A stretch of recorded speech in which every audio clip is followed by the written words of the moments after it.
বন্ধুরা আজকে আমরা যাচ্ছি বৈশাখী চড়ক গাজন উৎসব দেখতে। তো আজকে বৈশাখ মাসের সংক্রান্তি। তো আজকে আমরা চলে যাচ্ছি সেই ঘোড়াডাঙ্গা পাইকপাড়া, যেখানে আজ বৈশাখী চড়ক বা গাজন উৎসব আছে। তো আমরা সেটাই দেখার জন্য যাচ্ছি।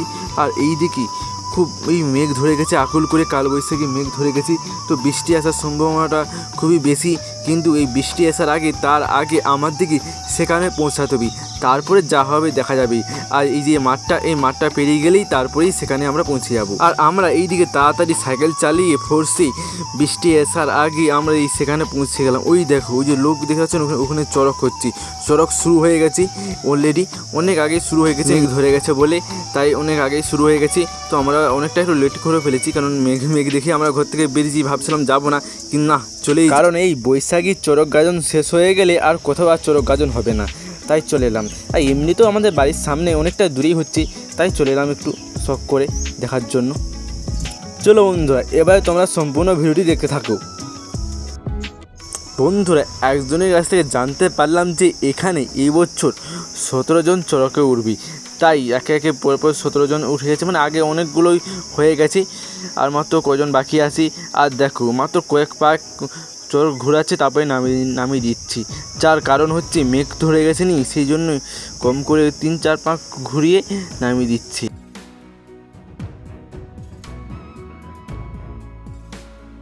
আর বন্ধুরা, যেহেতু এইটা শেষ চড়ক গাজন উৎসব, তাই এখানে প্রচুর লোক হয়, প্রচুর, অনেক দূর দূরান্ত থেকেও লোক আসে। মানে পার্শ্ববর্তী 10-12 তারখানা গ্রাম থেকে লোকজন আছে, এই লোকজন আসে এই চড়ক দেখার জন্য। প্রচুর লোক হয়। সন্ধ্যার দিকে তো আরও লোক হবে। এখনই যদি এত লোক হয় বিকেল টাইমে, সন্ধ্যার দিকে তো আরও লোক হবে।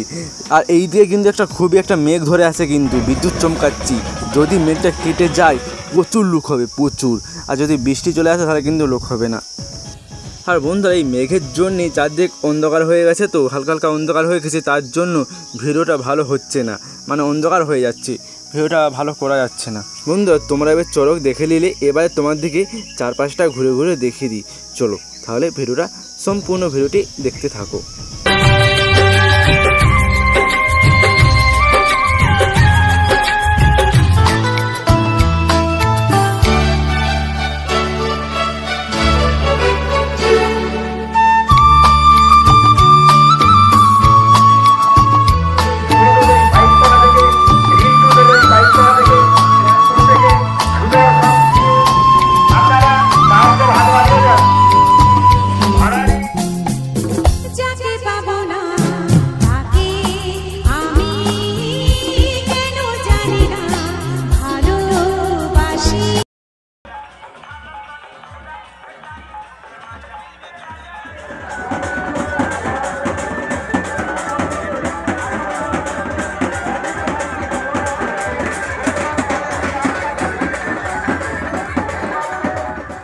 তোমরা স্কুলে এসে তোমাদের ঘিয়ে জায়গা সেই সব বুঝে না বাবা। বিশেষভাবে গাজন উপলক্ষে প্রতি বছরই আমরা বোম ফাটানোর যে কালেকশন করি, তাতে যে সাহায্যের হাত বাড়িয়ে দেয়, যারা যারা বাড়িয়ে দিয়েছে তাদের নামগুলো বলছি। যারা বাবা বিশ্বেশ্বরের দয়ায় মেঘ ছড়ে গেছে, আমাদের বোম ফাটানো সাবি হবে, দেখা যাক। যারা দান করেছে বোম ফাটানোর জন্য নামগুলো বলছি। মিঠুন দলবেলা খড়গপুর থেকে, বিশ্বজিৎ দলবেলা খড়গপুর থেকে, দুর্লভ বহরমপুর থেকে, স্বপন বাদ বহরমপুর